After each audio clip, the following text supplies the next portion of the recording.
Ladies and gentlemen, I am back repping the gear of Harvard wrestling. I'm talking to the head coach, who's technically the longest tenured head coach in Division One, Coach Jay Weiss. Coach, how the heck are you? We were talking a little bit before. You got hired in 1995. So long ago, it feels like, right? So tell me, first question, how does it feel to kind of have that title as longest tenured coach? Because we see these coaching carousels going on. Guys are hopping, making it better for their family, which I totally get, but it doesn't seem like people stay in one spot for almost 30 years like you have. How have you done it? And what's it feel like? Well, I mean, hi Austin. Thanks for having me on. I don't really see it that at 30 years.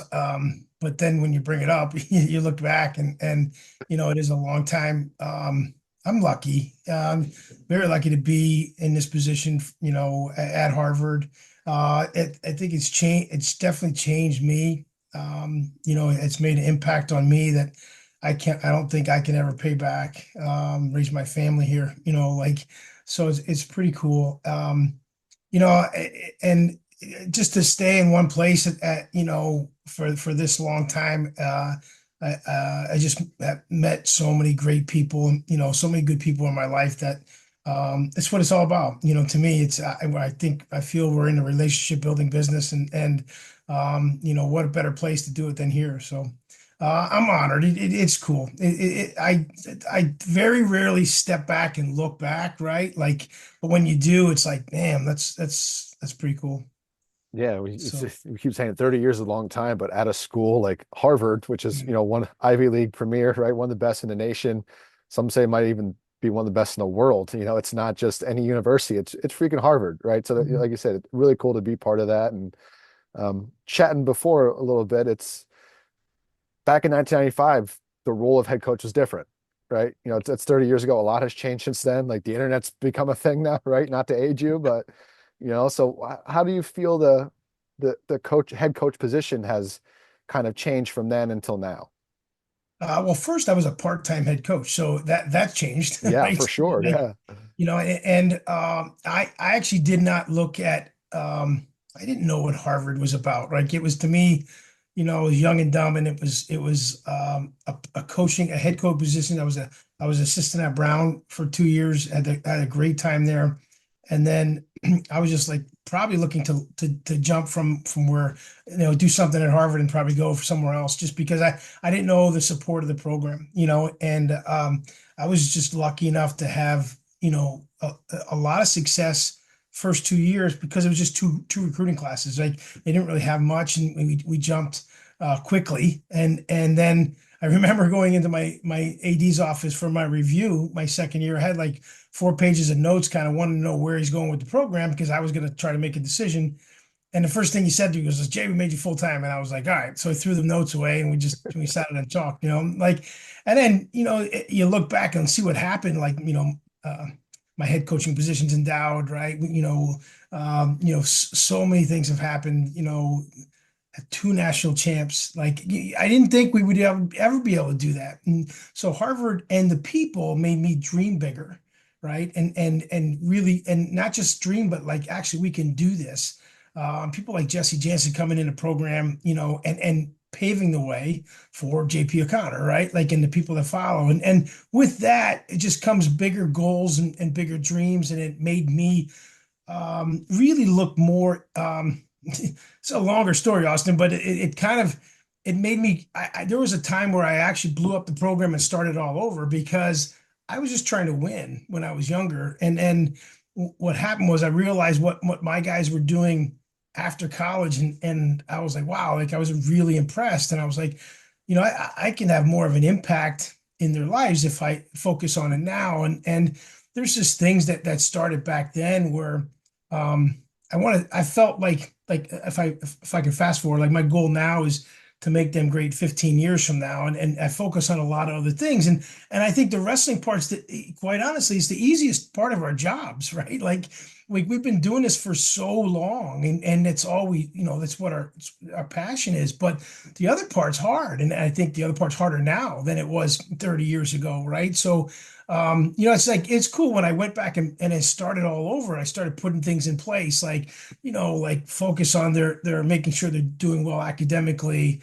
And now we typically have one of the top GPAs in the country, right? Because that's we put something in place. We lined up our alumni with our current student athletes to make sure they're in the right field and maybe internships and lead to jobs. We're better preparing our incoming guys to become freshmen because this place is a beast, right? It could chew them up, and the better, more prepared they are coming in, the better they're going to be for us, right? So there's a lot of things that we put in place that are just snowballing right now, and it's a total different. It's totally different than it was than what my role was, and I think a lot of my role has been taken out of the wrestling room, right? So now I'm doing a lot more of the other stuff, but that's okay. And I just, it's just another challenge. Like I got to make sure, like I think 18 to 22 year olds is harder right now. So I think the more they can have someone like me in their lives, is better, right? And it's going to make them better. So like I'm doing a lot more of that, and that drives me. It's a pretty good.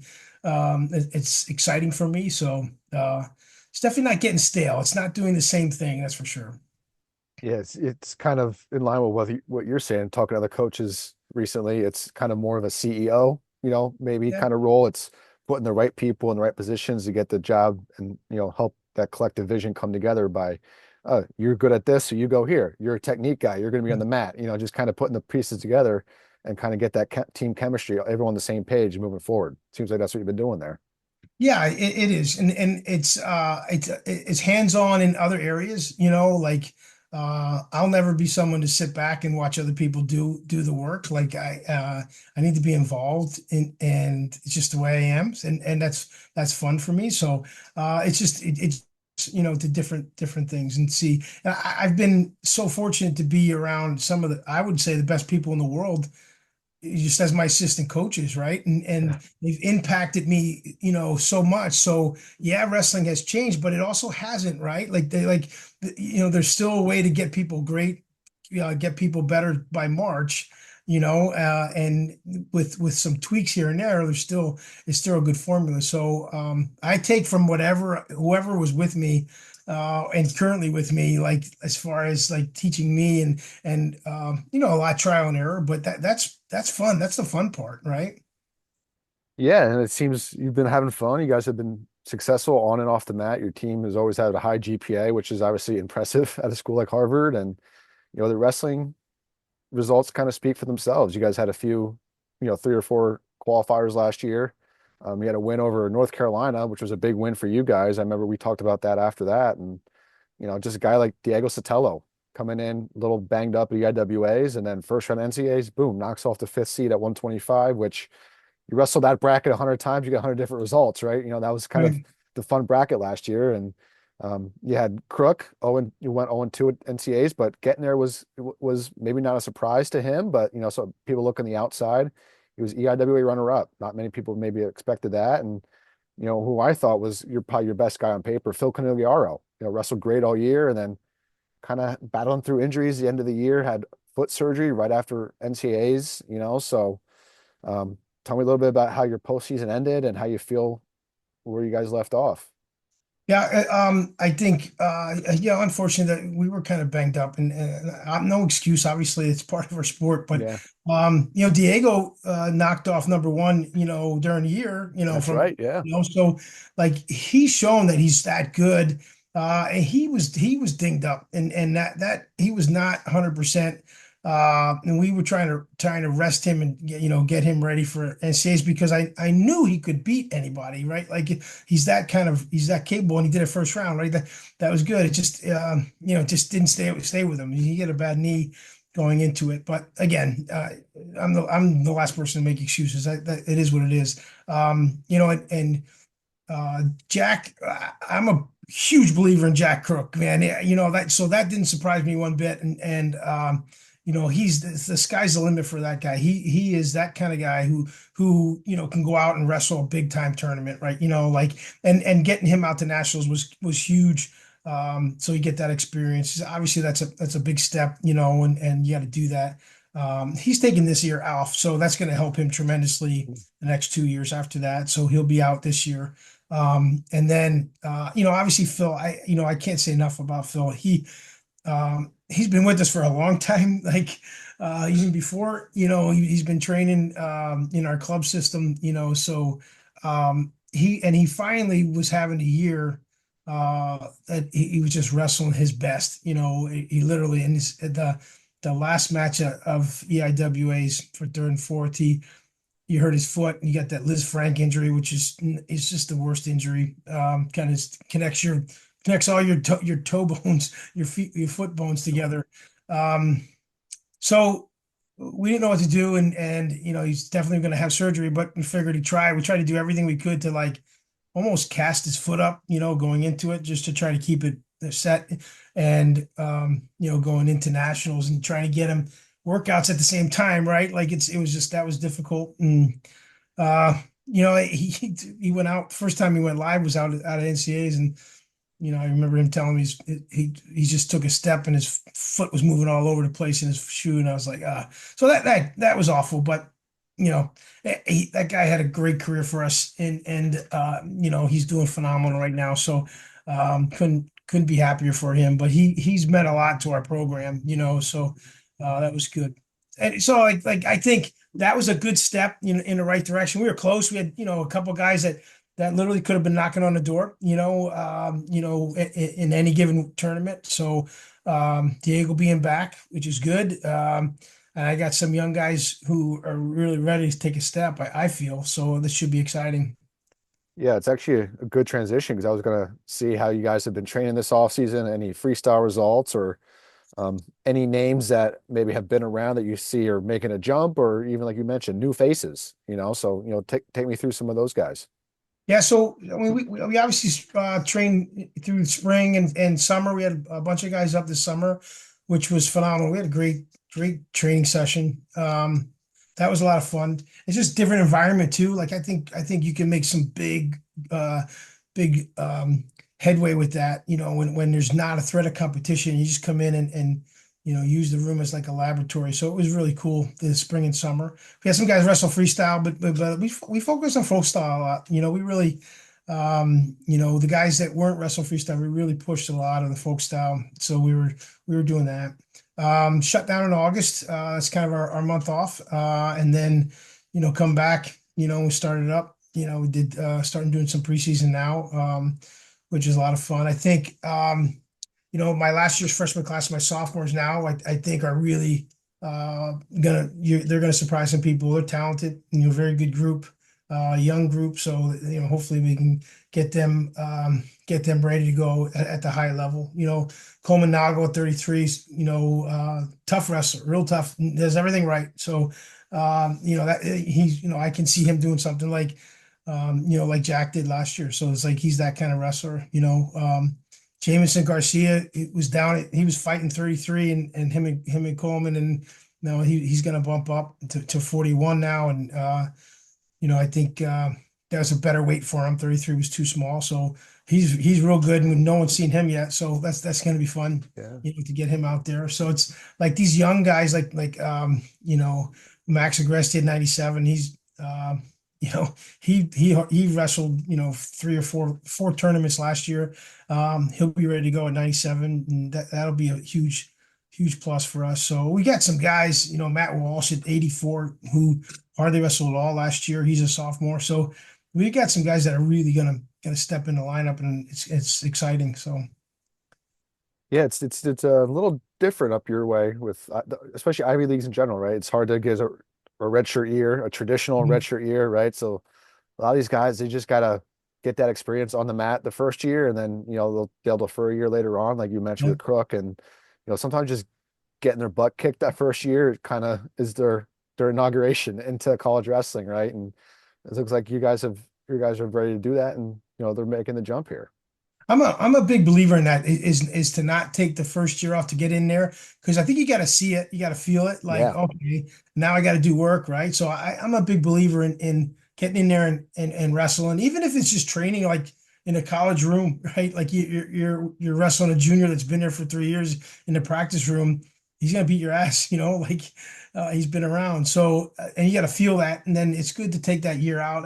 I always see guys that I got Joe Kangro taking the year off too, which is going to help him tremendously Oh too. yeah. So like when they take the year off and they come back, I just see a huge difference in them. Like I think the real world's tough, so they have to do when they're out working now they got to come back and go to school, and they kind of want school more, which is always good.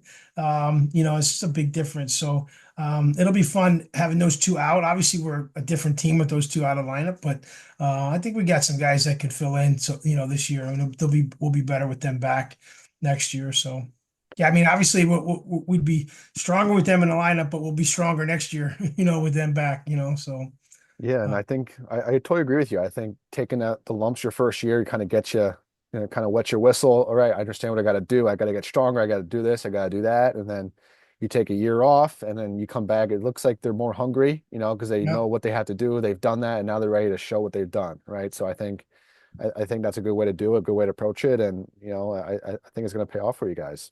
Yeah, and the whole academic pressure too. How do I juggle the Oh academics yeah. and the training? I need to know how to do that, right? Instead of going to 13th grade, right? You go to college and then take a year out, and then you can, really kind of take advantage of it. So Yeah, I mean, nothing wrong with that. And, we're kind of talking wrestling for this season coming up. I want to talk a little bit about your schedule. Hasn't been released yet, but it's pretty much finalized, you said. You guys, I know you guys are big guys, big advocates of CKLV out in Las Vegas. You guys are doing that again. yeah. Any other interesting dual meets, matches, tournaments you're looking forward to, or is it pretty much your standard off, first half is all pretty much tournaments, and then once semester rolls in, you guys are pretty much strictly dual meets, from what I remember. Yeah, that's pretty much what we do, and we'll do Journeyman, and then I'm sorry, Keystone, Mhm. down in Penn. It's a good tournament for us, has been for a long time actually. A lot of Um, EIWA teams there every year. yeah, yeah, yeah. And then obviously go to Cliff Keen and then Midlands after Christmas break. So that'll be good. And then the only difference of we're going down to wrestle Navy and American, right? So that we haven't been down there, so that'll be nice to get those two in. Even though now it's good to kind of wrestle EIWA teams, out of the conference now. Yeah. So, but that'll be good. And then after that, we get into our Ivy duels, which will obviously be pretty good, pretty brutal. So it's kind of fun. But Yeah, I and mean, that's pretty much it. Then after that, yeah, Ivy League stepping up this year, and you guys yeah, are, meeting those challenges. Like I said, you guys beat North Carolina last year. They're not Ivy League, but they're a big program. They're usually up there in the top 20, top 25. You guys knocked them off, and you guys are battling with Brown, with Penn. Princeton was a close one last year. So you guys are just right in the mix. Just, a match here or there goes the other way, and who knows what's going to happen. I'm excited for these. Um, Kind of transitioning here into, obviously, as a lot of people know, EIWA and Ivy League's kind of split off this year. You guys, the Ivies, will have their own conference tournament. It'll actually be interesting for me because EIWAs are at Lehigh Friday, Saturday of that March, and then Ivies take a quick drive over to Princeton on that Sunday. So I have a full weekend of wrestling. Great for fans like me, get to see the best of both worlds. But being since you've been in the EIWA forever now, and then now your first year in the Ivy Leagues, um, what are you expecting? What are your kind of initial thoughts, approaching this season where conference tournament last year was 17 teams. Now you're down to six, so quite a yeah. different conference tournament. I'm not sure how much thought you've put into that, but what are your initial thoughts? Well, there was a lot of thought, quite honestly, and I think I was one of the ones holding on, and Roger, quite honestly, and we just needed to talk it through and make sure we're doing the right thing. And after talking to a lot of people, I felt it was the right thing. And now you're talking to me. I competed in the Ivy League and then coached, like so, or I'm sorry, in the EIWA. So I competed and coached in there. So it was kind of like hard. Like this is, grew up watching in Lehigh's backyard. So it was like, I went to the EIWs when I was little. So it's like, what are we doing? And then I think the big thing is if we're holding on to something that just because we've been doing it for forever. Is that the right thing to do? And the way I think college athletics is moving, which is drifting down to every sport, I think this is the right thing to do. I felt like we made that decision and said, we're going to make it work. I think the Ivy League is pretty strong, right? Like it's as far as getting guys to nationals and qualifying people, and I think that's where it's going to be exciting. And if you think about it though, like you look at every one of our campuses, the EIWA is they don't even know, EIWA what it is. Every campus in the Ivy League is all about Ivy League, right? And Mhm. Ivy League and nationals, right? So like when we approached our administrators, they were like, well, yeah, why wouldn't you do this, right? Like, and then the Ivy League was like, well, yeah, this is, it makes them better. Like, so as we kept getting yes, yes, yes, right? So it was like, I don't know. I think this is the right thing to do, and I actually think it's best for both conferences, EIWA and Ivy League. So we'll see, but I do think it's going to be great. I think, like you said, going from 17 teams to six is a huge difference. Yeah. Goodness, right? But it's also harder, right? Like it's also, but you don't have people attacking from the back, and you don't have, like it's like, and I looked at like how many spots did we steal? We didn't really steal many, in the past number of years. We stole a couple, but if you look at the average, like so, it's like I tell our guys, bottom line, you have to qualify throughout the year, and that's the only don't go to the last tournament, right? And now it's even more that we have to do that, because our tournament's tough. Right now it's tough. Yeah. See, like, I'll give my opinion on it. I know I've said it before, so it might sound like a broken record here, but for someone a fan like me and someone that really likes the sport of wrestling, it's awesome to see a big bracket, a conference weekend, because there's more chances for an upset, more chances for, I hate to say, but like an injury can kind of blow open a bracket, right? Someone can sneak in there that maybe wasn't expected to be in that top allocated spot. With smaller brackets, it's going to be tougher to do that, to score Mhm. an allocated spot when you're not really put in the work during the year, right? So I think there is a good and a bad for it, but I'm waiting to see it play out. And like I said, hopefully it's better for both conferences, and Yeah. we'll see what happens. I guess that's the difference between a fan and a coach, right? Like, Exactly. Yeah. We're looking at it like from I don't different want to see a angles. 17-man bracket 2 weeks before the tournament, right? Yeah. Like, I mean, it's a grinder. That's why I always yeah, like the yeah, IWAs. It's maybe not as tough as the Big Ten, but there's a lot of people, a lot of things, a yeah, lot of landmines, as people say. But that's for sure. You're on right. the flip side, wrestling 4 matches 2 weeks before, Yeah. a week and a half essentially before NCAAs might not be the best idea, especially if you're battling injury here and there, like you guys were. So cut that down to 2 matches maybe. And you're feeling better going into March No, you're right. in So, NCAAs. well, I guess we'll see how it plays out, but I mean, it's going to be exciting. I think it's going to be a really cool event. I think alumni are going to be involved, and they all are already involved. Like, but that's you're bringing back all the Ivy wrestlers. That's pretty cool. I think it's going to be neat. Going to be a neat environment. I'm excited for it. Yeah, should be fun. And like I said, Yeah, good weekend of wrestling for me. yeah, Friday, Saturday at Lehigh, and then boom, Sunday at Princeton. I'll be there. So it's cool. I think we're gonna see a lot of people kind of make that too. As long as Ivy League stay on Sunday and EIWAs are Friday, Saturday every year, I think you'll see the same fans going from one to the other, Yeah, which will help too, right? So yeah, help with reffing and all those other logistics behind the scenes stuff that you coaches kind of worry about, but us fans, not so much. yeah. Um, any last thoughts on Ivy Leagues, EIWA splitting before I kind of let you go here? Not really. I just think I think it's going to be a good thing. I really do. And it took me a while, but the more I thought about it, right, I think this is going to be a good thing for everybody to kind of spread it out a little bit and get 10 more automatics. I think that's a good thing. I actually I looked at it as helping both conferences, quite honestly. So, Mhm. I think, I mean, if the EIWA can even split again, that might even be better, right? Like it's like see, I think like schools got to wrestle like schools, so I think it should be good. But be Yeah, excited. just yeah, I think we're coming up on the 120th, 121st Wow. EIWA tournament, so it's going to be a little different this year, just all that tradition, kind of, Yeah. I don't want to say out the window, but it's different No. now. It's going to look different. Now, So Austin, I did not coach all the way back then. All right. I didn't coach in the I, first you said year. it, not me. All right. But yeah, that's anything else you got, Coach? I don't want to take up too much of your time. We had some good chats here. We talked a little bit non-wrestling stuff before, craft beer, but that's different.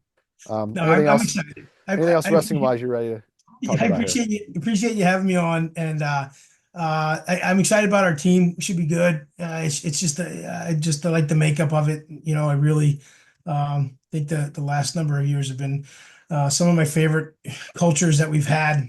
Just strong-minded, hardworking kids. Our goal is to get them, to get them to march, right, and get them to be the best version of themselves in one way or another, that never gets old for me. That's a lot of fun. So, the kids change, but the job still keeps and remains the same. So, we're gonna give it a go again, and we'll see what happens. Yeah, then oh, I definitely forgot to mention you got your not brand new, but a few years old now. You got your new wrestling facility up there, and I've been in it, had some looks at it. Really nice spot you guys have up there. So Thank you. how can you not like being on that team and being part of that environment? Yeah, it is. It's made a huge difference. Our training facility, and it's right on campus where the guys are. So that's been a lot of fun. It really has been, and the guys love it, and it's making a difference. That's for sure. Yeah, well, awesome. When your schedule comes out, I'm gonna try and get up there for a weekend, spend time with Good, my buddy Jimmy. good. He'll be busy with having two kids now soon. I got two kids, so we'll just dad out together, go to your matches, and That's awesome. reminisce about old times. It should be fun. That sounds good. You plan on it. I'll bet you I'll meet you afterwards too. That'll be fun. Yeah, show me around Cambridge and Boston a little bit. There It's you one of go. those cities I haven't spent much time in, and I kind of want to get up there, but a little Come on busy. up. Come on up. All right, thanks a lot, Coach. All right, Appreciate the buddy. call. Take care. See ya.